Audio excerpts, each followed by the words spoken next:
It's probably one of the worst areas in North America in many ways, yet some of the people that live there love it.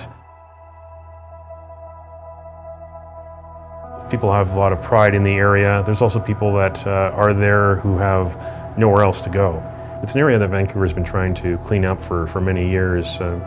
Decades and decades ago, it was just called Skid Row. It's always been an area which has been rough and tumble. It's always been an area that has been close to industry, and industry has changed in Vancouver. Geronimo Bie is a very talented boxer who lost his way essentially. I mean, a product of the streets of the downtown east side of Vancouver. Geronimo was someone who could have been the Manny Pacquiao before we even had a Manny Pacquiao. Someone who could have taken the boxing world by storm. You know, here was Geronimo Bie, who had a God-given talent, who honed it on the downtown east side, and of course that's where things went wrong. But he was someone that could have been a great international star. Well, in 2010 I worked with Steve Buffery as well as the other writers from the Toronto Sun chain who came to Vancouver as part of the team that covered the Vancouver 2010 Winter Olympics. Steve came back the next year because the Vancouver Whitecaps were launching in Major League Soccer. Toronto FC was their first opposition, and Steve was in town early, and Steve wanted to go and look for Geronimo Bie in the downtown east side of Vancouver because he'd heard so many different rumors about where Geronimo ended up. And Steve had actually covered the Canadian boxing team from years gone by, from years previous at other big events, and had known about a lot of the problems of some of the athletes who had risen through the ranks, who had come from very tough backgrounds from across Canada, and they found their niche in boxing, and that's what happened to Geronimo Bie. He found his niche in boxing, but he also had so many problems that he was unable to overcome.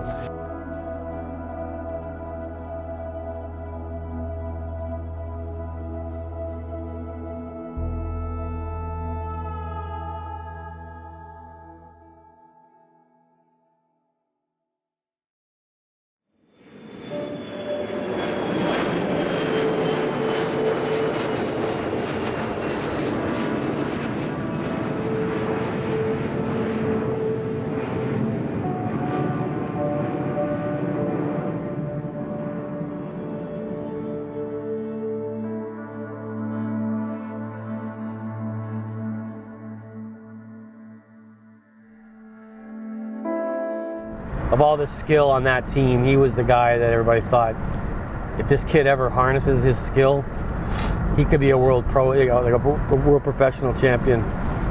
And to me, that's why it made the story so compelling, is because he wasn't just some average fly-by-night national team boxer who, would, once in a while would make a quarterfinal or something. He was something special, and a lot of guys on that team and a lot of coaches and stuff thought he'd be huge, It's unfortunate what happened.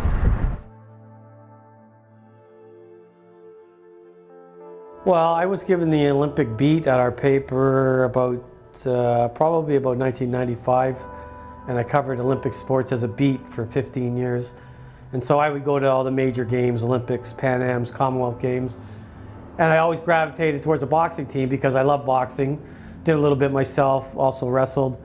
And I just found boxers the most genuine athletes. You know, a lot of them have amazing stories to tell. Frankly, a lot of them come from the wrong side of the tracks, as we say. Because, you know, if you're like a multi-millionaire, the last sport you're probably going to put little Johnny in is boxing, right? But these guys are all awesome. And I find boxing teams really reflect Canada a lot because you've got a real diverse cross-section of athletes, you know? Like you cover swimming, it's basically all rich white kids. Not that that's necessarily a bad thing, but you know what I mean? Boxers are all, and the boxing team always came from all over the country, you know. East Coast guys, a lot of Toronto guys, you know, Niagara Falls guys like Mike Strange, guys from BC like Geronimo.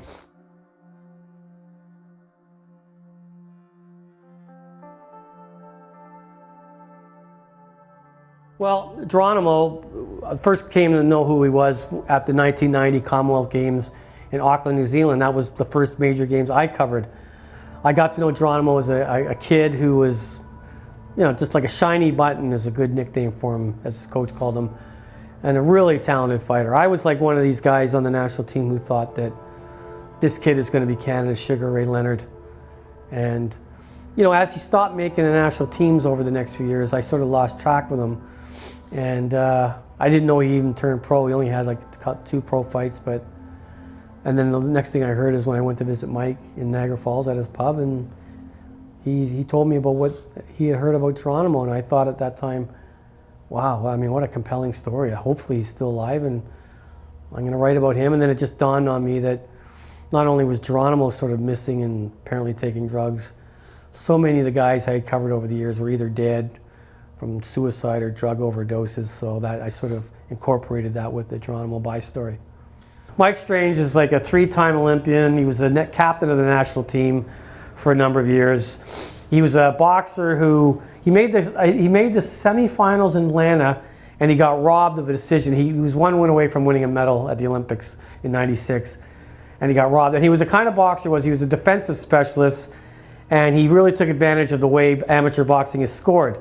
That's how I found out about Geronimo. I was down in Niagara Falls visiting Mike.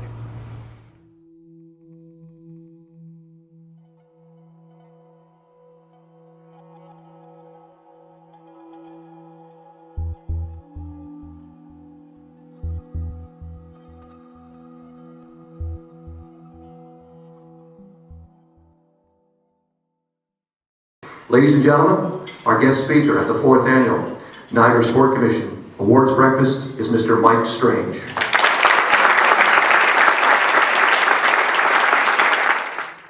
Turn negatives into positives. And thing is, life isn't fair. And everybody in this room obviously is going to go through something where you're going to get laid off and you shouldn't have. You get fired for some reason you shouldn't have. You know, I would say, you know, something might happen at the Olympics or in a sporting event where you should have won and it was taken away from you. You know, you could be up 4-1, you know, going in the playoffs, 10 minutes left, and lose in overtime. That was the Toronto Maple Leafs against the Boston Bruins a few years ago. That was for you, Marty Calder. Yeah, everybody remembers that. I'm a Habs fan, so I'm okay, but.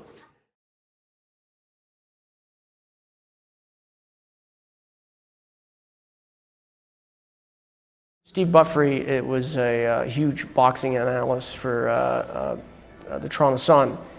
So a former teammate of mine, John Smokey Stevenson, and he was doing a kind of a tour with his wife at the time, and he was going through west to east, and he came to Niagara Falls to visit me at my bar, and so we just kind of talking about different names, who are here, who's not, and he goes, "Oh, did you hear Geronimo Bie passed away?" I'm like, "Oh my God, I had no idea." He's like, "Oh yeah, it was something to do, he OD'd or something." Nobody was sure.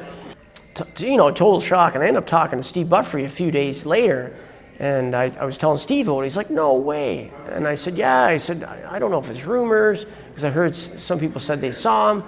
So Steve wanted to do basically an article about you know, people who have passed away on the team and because of drugs or not making the Olympics and stuff like that. So he did this article, and there was about 3 or 4 boxers that had died because of overdoses, suicide.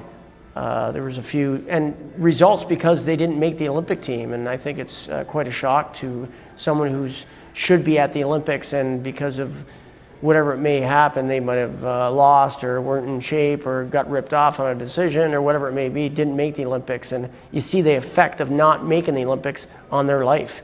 And there was 3 or 4 boxers in that article that Steve Buffery from the Toronto Sun wrote about. And one of them was Geronimo. How I met Geronimo, I actually boxed him in the Nationals back in 1989, and I boxed him in Burnaby, and I made it to the finals and lost to Geronimo actually in the bantamweight division. Split decision. It was a very close fight, and so after that there was box off. So you had to go through kind of. He was the champion, so you had to go box the other boxers that competed in that tournament, and you'd have to beat them to go have a chance to compete against Geronimo again. So when I boxed the boxer from Quebec, beat him, and then I made it to Geronimo basically. But the challenger has to beat the champion twice, so I ended up beating Geronimo in Winnipeg twice. And then the following year, I moved up in weight to featherweight, and Geronimo stayed at that weight, and we both won the Nationals. And we competed on the same team for a full year, and it was awesome. But he was a partier. I roomed with him a couple times too, and we go to the Commonwealth Games. Geronimo did really well. He made it to the finals and won a silver medal for Canada in one of his first major international tournaments. So Geronimo was great. To be second, silver medal, and won a big competition like that was amazing. He was a slick boxer. He was made for the amateurs. He could put combinations together really lovely. Good defensive fighter like Mike Strange was. He probably had more offense than Mike, and Mike was a above average world amateur fighter. He was the type of fighter, he was kind of a professional fighter, so he would be like, he kind of had to jab and be like this kind of, and then all of a sudden he would just like, and he'd slip in a right hand and you wouldn't even know where it's coming from. And yeah, really, really sneaky right hand, and he'd just jab with that jab, and just be almost making the guy fall asleep. And he was fast, he was dodging punches all the time, and then he would just like in a right hand, and it was so quick that a lot of people didn't see it. And just a really, really smooth fighter, quick footwork, hand speed, and he had all the talent. He was a complete fighter. He really was.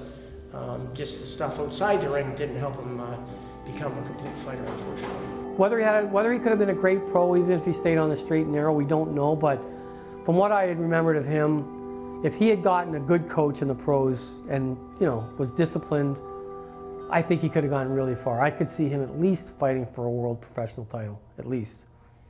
Bantamweight Geronimo Bie had an eye for gold, and with a combination of speed, power, and tenacity, seemed destined to find it. But like 4 of his teammates, the battling little brawler from BC headed home with silver.